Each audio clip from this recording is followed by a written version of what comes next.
अच्छे से लगाइए सब।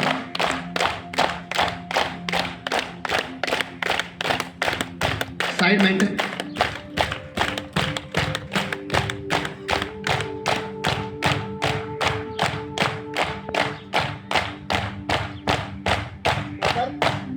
ऊपर,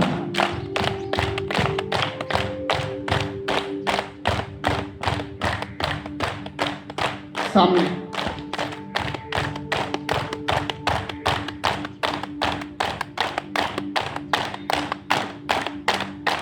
घर्षण करेंगे। बस आप सभी के लिए बहुत बहुत शुभकामनाएं, बहुत बहुत मंगल कामनाएं। आप सभी स्वस्थ रहें, दीर्घायु हो।